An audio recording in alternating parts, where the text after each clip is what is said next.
I mean, even I'll be the one to say it's like wheeling a wheelbarrow.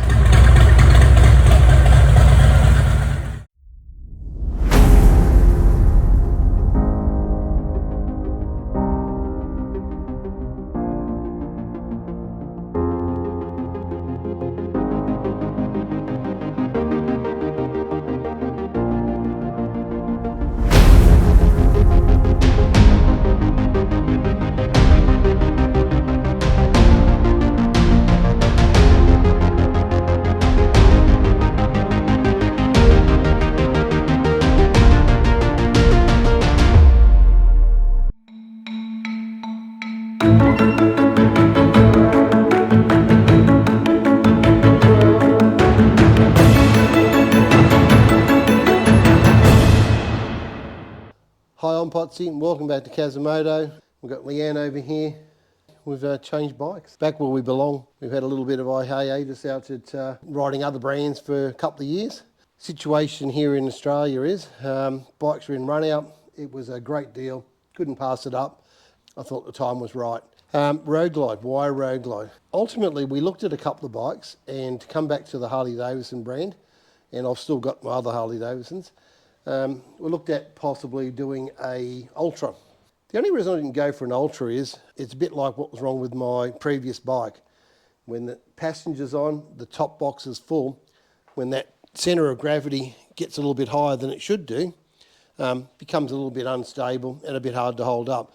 And the other bike also too had quite a large ride height, which meant, tippy-toeing in certain places. So I kind of feel like the Road Glide was a good all-rounder. I can take the seating off, I can take the racking off, and went for an ST. In the 120th demo day, I rode quite a number of bikes, but I specifically didn't ride a 117 till the end of the day. And the reason I did that was to try and get an idea and a feel for it. Now this is my third or fourth M8, and I got to say that the only M8 that I've ever been really happy with was a 107, and I mean that might seem strange to some people, but I had a 114 that I spent a lot of money on, and I never quite felt that it was, giving me the best for the money. So anyway, so I rode a 117 later in the day, and I was instantly impressed. I mean, I could tell the difference straight away. Straight out of the bat, I rode a 114 in a smaller bike to give myself an idea of power.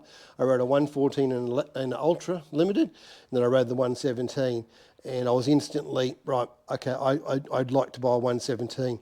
So I waited for the right moment. Pricing, as I said, was just become sensational. And I've got to tell you, between this model and the 2019 Street Glide I had, I really don't think, other than the engine, much has changed along the way. So I think 2024 will come with changes. It'll also come with a greater price tag. And whilst I'm retired, I'm going to try and preserve every dollar I can do at the moment. But, we landed here. People would say, why don't you buy a 2024 model or CVO? I guess we'll work out how to spend our money the best we can see possible. Anyway, we did a trip the other day. What do you think, Leanne? It was a big change for me, coming from a BMW. Exceptionally spoilt, had all the luxury items on the back, but I was quite impressed with the way it rode.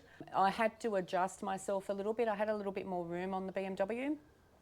So first up off the bat, I had to quickly adjust to quite a substantial reduction in space. I've got long legs, so specifically where I put my legs, and also carrying a GoPro, being the filmer on the back, I used to just have it quite comfortably sitting on my legs. I found that I had to move a camera somewhere else so it wasn't knucking into Gary, and just generally adjusting myself a little bit and being a little bit more aware of moving on this bike. I think I'm a lot more conscious of picking a time on a straight piece of road to move, to limit the movement. I found I had a lot more flexibility on the BMW to be able to move comfortably, and it hardly moved the bike. So a little bit of adjustment, but I must admit I'm a huge fan. I love it. Even in the wet, going over the Snowy Mountains Highway the other day, I didn't at all feel uncomfortable or scared. It handled it really well. Look, in fairness, we bought the bike nearly a month ago. I think we've ridden it once together, and we only went locally, and so then we just set it off on a 1400 kilometre trip without really thinking about it too much at all. The only thing I like about this bike and loading both myself and Leanne onto the bike, whilst I have to heel over because of the backrest, Leanne can literally step over the bike, and even with a Harley bag on the back and quite a large touring bag, she can still work her way, and I don't really have to hold the bike up, so she doesn't have to stand on the peg to go over. Thankfully, long legs do work. Yeah, so in this case it was quite good. Just on packing the bike, how much different was this bike compared to everything else? We've had to work out packing on every single bike we've had, but actually I was a bit worried with the bags being shorter, but go on. Yeah, so we used quite a large bag on the back. We didn't overpack it. I only put clothes in the back that we had on the back rack here, and then we put our heavier things in the side bag just to balance the bike a little bit easier. Is it my forever bike? I don't know. You know, did I buy a road glide and make a great decision?